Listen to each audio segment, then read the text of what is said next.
Anyone who's ever cracked open a pharmacology textbook knows that feeling. You're just drowning in the sea of drug names, mechanisms, side effects, and you're desperately looking for a shortcut, right? A pattern, anything to help you stay afloat.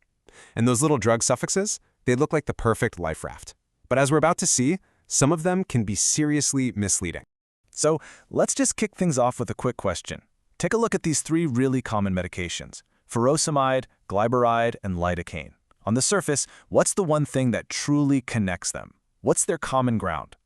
And the answer is, well, they all end in "ide." And honestly, that's about it. One's a diuretic, another's for diabetes, and the third is an antiarrhythmic. I mean, their jobs could not be more different. And that right there, that's the heart of the trap we're going to dismantle today. And this gets us right to the core of the problem, relying on that "ide" suffix. It seems like a super helpful pattern, but it's actually a pretty big clinical pitfall, because the pattern, it isn't really there. Yeah, and this isn't just a minor point. It's a fundamental fact you have to know. The "ide" suffix just isn't tied to any one drug class. It pops up all over the place in completely unrelated categories. It's kind of like finding the same random sticker on a fire truck, a bicycle, and a submarine. It doesn't tell you anything useful. So, for the next few minutes, let's put on our detective hats. We're going to follow the trail of this "ide" suffix and see exactly where it takes us. We'll take a tour through the major drug groups that share this ending, and I guarantee you're going to see just how unrelated they really are. Okay, let's get into the evidence. We're going to start with the one drug group that kind of creates this illusion that "ide" is a reliable suffix in the first place. First up, the loop diuretics. You've got furosemide, bumetanide, and torsemide. See, they all end in "ide," and yep, they all belong to the same class. Their job is to block a salt transport channel in the kidneys to help treat things like congestive heart failure and edema. So far, so good, right? Everything seems logical. But this is just our first stop. Because this is where that neat, tidy little pattern just completely falls apart. Let's jump over to an entirely different system in the body, which is managed by a totally different class of meds that, you guessed it, also ends in "ide." So say hello to these sulfonylureas. We're talking glipizide, glyburide, glimepiride. They all have that "ide" ending, but they have absolutely nothing to do with diuretics. These are oral hypoglycemics for type 2 diabetes. Their whole purpose is to tell the pancreas, hey, release more insulin. Pharmacologically speaking, they're on a completely different planet. And this right here is why it matters so much. Confusing a sulfonylurea with a diuretic isn't just a simple mistake on a test. It can be incredibly dangerous.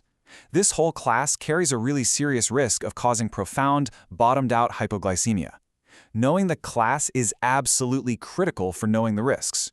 And if you thought that was a bit confusing, well, buckle up, because it gets even messier. The "ide" suffix also shows up all over cardiovascular medicine. But again, it doesn't point to one single group. It is truly a mixed bag of different mechanisms. Just take hydrolazine and clonidine.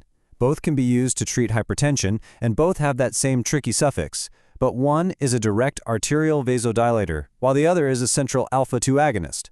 They work on the body in completely different ways, which just proves that even within the world of antihypertensives, that "ide" suffix is meaningless. It's total chaos. And of course, we can't forget about good old lidocaine. It's a class 1B antiarrhythmic, a sodium channel blocker used for really serious ventricular arrhythmias. And once again, that "ide" ending gives you zero clues about its critical, life-saving function during a cardiac arrest. Just when you think it can't possibly get any more random, it does. This suffix isn't just limited to these big categories. Nope, it's scattered all over the entire landscape of pharmacology on drugs that have literally nothing in common with each other. I mean, just look at this random assortment.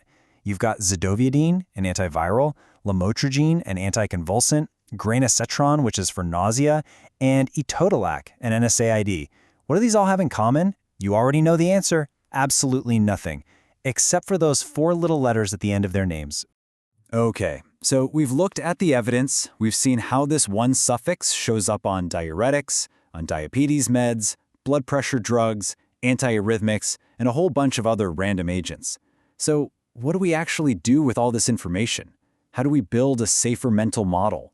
Well, it really all comes down to this one single rule. This is the big takeaway. You have to train your brain to ignore the suffix as a primary clue and instead focus relentlessly on the drug's actual class. Is it a loop diuretic? Is it a sulfonylurea? Is it an alpha-2 agonist? That's the real question. The class tells you the mechanism, the indications, and the risks. The suffix, it tells you next to nothing. So here's a simple 3-step habit you can start using right now. First, you see the "ide" suffix, but instead of jumping to a conclusion, you pause. You actively challenge that mental shortcut. And then third, you do the real work. You identify the drug's true class. See it, pause, identify. Think of it as a little mental stop sign that can prevent some really serious errors.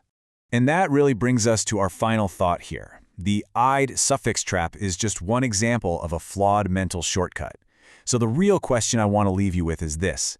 What other patterns or shortcuts might you be relying on that are built on a shaky foundation? Because at the end of the day, questioning our own assumptions is the most powerful tool we have for real learning and, most importantly, for safe practice.